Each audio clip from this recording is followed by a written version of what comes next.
Bienvenue dans cette nouvelle édition du Non-Stop Info. Au sommaire de l'actualité, l'ancienne présidente du Libéria, Ellen Johnson Sirleaf, a officiellement reçu le prix Mo Ibrahim pour le leadership le 27 avril à Kigali. Celle qui a reçu le prix Nobel de la paix en 2011 est devenue le 5e chef d'État primé par la Fondation.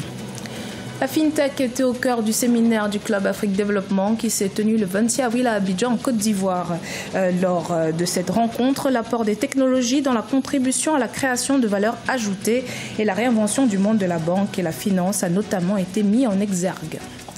Et puis le Burkina Faso entend redoubler d'efforts dans sa lutte contre le paludisme. Le pays enregistre environ 2 millions de cas de l'épidémie en 2017. Ce fléau demeure la première cause de consultation, d'hospitalisation et de décès au Burkina. Mais tout d'abord, l'appel à la grève lancé par les députés de l'opposition malgache a été peu suivi par les employés de l'administration publique. Ce, malgré une marche menée ce lundi 30 avril, ciblant chaque ministère et administration publique de la capitale pour demander aux fonctionnaires de rejoindre le mouvement de contestation contre l'adoption des nouvelles lois électorales.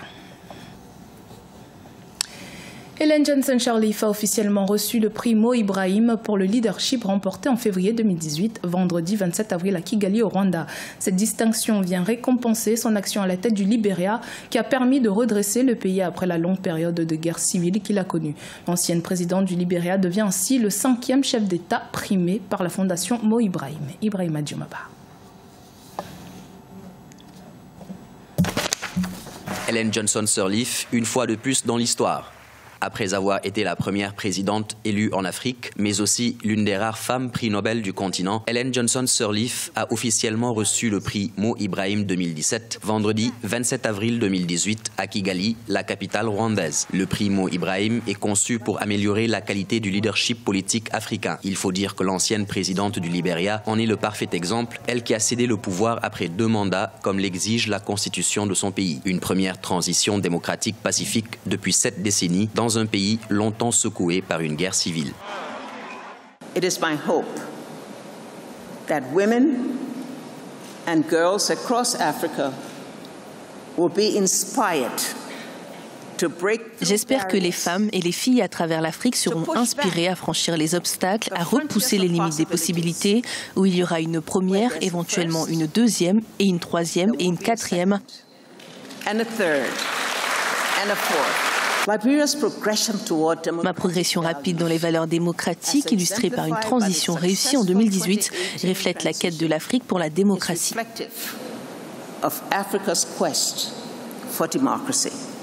Ellen Johnson Sirleaf est le 5e lauréat du prix Mo Ibrahim en 10 ans. Depuis 2014, cette récompense n'a pas pu être attribuée faute de candidats répondant aux critères de sélection. Ellen Johnson Sirleaf va ainsi empocher une enveloppe de 5 millions de dollars sur 10 ans, mais également une allocation de 200 000 $ annuels à vie.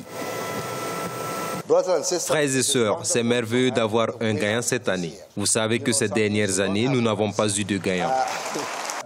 Mais il est aussi merveilleux que le gagnant soit une femme. L'ancienne présidente libérienne succède au Namibien Hifikepunye Pohamba, récompensé en 2014, au Cap-Verdien Pedro de Verona Rodrigues Pires en 2011, au Botswanais Festus Gontebanye Mogae en 2008, au Mozambicain Joaquim Chissano en 2007, sans oublier le Sud-Africain Nelson Mandela qui avait été fait lauréat honoraire du prix, toujours en 2007. Dans l'actualité également, Mohamed Mursal Abdirahman est le nouveau président de l'Assemblée nationale somalienne. L'ancien ministre de la Défense a été élu par les parlementaires face à 10 autres candidats. Il succède ainsi à Mohamed Ousmane Jawari et devra gagner la confiance des parlementaires. En effet, une quinzaine de textes sur la sécurité, l'économie ou encore la gouvernance n'ont pas encore été votés en raison de la crise politique que traverse le pays. Les fintech ou l'utilisation de la technologie dans la finance occupent une place de plus en plus importante dans le développement des entreprises. Le Club Afrique Développement veut que ses membres puissent en tirer profit. Il a organisé à cet effet une mission multisectorielle à Abidjan en Côte d'Ivoire pour leur permettre de mieux cerner les nouvelles technologies de l'information et de la communication afin d'optimiser la croissance et le développement de leurs entreprises et projets. Olivier Connard. Permettre à ses membres de tirer parti des nouvelles tendances économiques, c'était l'objectif du Club Afrique Développement en organisant une mission multisectorielle à Abidjan du 26 au 27 avril 2018. Les échanges ont porté sur les défis et perspectives des fintech qui sont l'utilisation des nouvelles technologies de l'information et de la communication dans le secteur financier.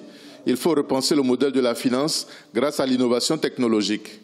On digitalise, c'est-à-dire qu'on va rendre présent dans un village, une entreprise, dans une boutique du village, au sein de laquelle je peux venir souscrire à une assurance, je peux payer ma prime d'assurance, je peux ouvrir un compte bancaire, je peux mettre la main sur le client par une borne interactive multicanal qui propose plusieurs services en un seul guichet.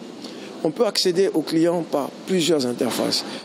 Les nouvelles technologies permettent de réduire les coûts tout en ouvrant de nouvelles possibilités de gestion des entreprises. Avec même une application mobile, cela nous permet aujourd'hui de pouvoir traquer nos vendeurs tous les jours grâce à la technologie. Et moi, tout tranquillement dans mon bureau, que je sois à Libreville ou ici à Abidjan ou même à Singapour, je peux tous les jours savoir ce que le vendeur a réalisé. Et si j'appelle le vendeur, il me dit qu'il est sur le terrain, immédiatement avec le tracking, je peux savoir non, qu'il n'est pas sur le terrain. Les fintech peuvent également être utilisés pour la levée de fonds via le crowdfunding ou mobilisation communautaire de capitaux, offrant simplicité de participation et sécurité de l'investissement. Notre projet, c'est de créer donc la première société d'investissement avec du financement participatif pour financer des projets structurants sur la Côte d'Ivoire, notamment dans l'agroalimentaire, dans la santé, les services financiers, dans l'immobilier. Et donc, notre objectif, c'est de lever sur une période de 5 ans 150 millions d'euros auprès du public. Au total, les fintech représentent une chance pour les entreprises africaines de rester ou devenir compétitives dans un monde globalisé de plus en plus concurrentiel. En plus, des banques de nouveaux acteurs sous forme de start-up investissent le secteur afin de réaliser l'inclusion financière au profit des populations sous-bancarisées du continent. Au Burkina Faso, le gouvernement promet de densifier le front de la lutte contre le paludisme. Cette épidémie est à l'origine de plus de 4000 décès chaque année dans le pays, et ce en dépit de l'effectivité de la gratuité des soins pour la femme et l'enfant. Reportage de notre correspondant Jean-Paul Ouedraogo.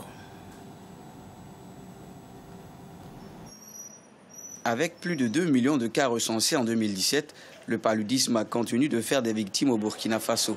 Le ministère en charge de la Santé, qui dresse cette année encore un triste bilan de l'épidémie, a indiqué dans un récent rapport qu'elle reste la première cause de consultation et de décès, malgré qu'elle ait reculé de 50% dans le pays. Burkina Faso, en 2016, les données statistiques montrent une forte incidence de la maladie. Près de 10 millions de nouveaux cas enregistrés, soit 514 cas pour 1000 habitants. À peu près une personne sur deux fait la maladie au Burkina Faso chaque année, avec malheureusement par an plus de 4000 décès dus au paludisme. Ce tableau n'est pas reluisant, bien qu'il soit en baisse, car il y a 5 ans, il y a 10 ans, c'était 8000 morts, c'était 10 000 morts. Toujours selon les statistiques, les enfants burkinabés de moins de 5 ans sont ceux-là qui subissent les dommages les plus importants. En dépit de l'effectivité de la gratuité des soins pour la femme et l'enfant, ce constat se confirme aussi dans de nombreux centres de santé de la capitale, à l'instar du district sanitaire de Nongro-Massom, dans l'arrondissement 4. Vous voyez en période palustre ici, il y a beaucoup de fréquentation et même sous les arbres, il y a des patients qui sont alités parce qu'il n'y a pas de place à l'intérieur.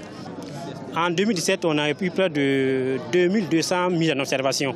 C'était l'un des districts qui était en tout cas vraiment touché, puisque les données qu'on recevait chaque fois se prouvaient que l'épidémie était sévissait vraiment dans notre district. Bien qu'il existe à ce jour un vaccin et un traitement préventif, l'un des moyens de se protéger du paludisme demeure l'utilisation de la moustiquaire qui, du reste, continue de faire ses preuves. Ce mercredi 25 avril 2018, le président du Faso, dans une déclaration, a appelé à la densification du front de la lutte contre l'épidémie. Un combat qui passera également, selon le chef de l'État, par une forte mobilisation de ressources financières internes destinées à la lutte contre l'épidémie. C'était le journal de la rédaction. Merci de votre fidélité. Dans un instant, une nouvelle édition de l'actualité sur Africa 24.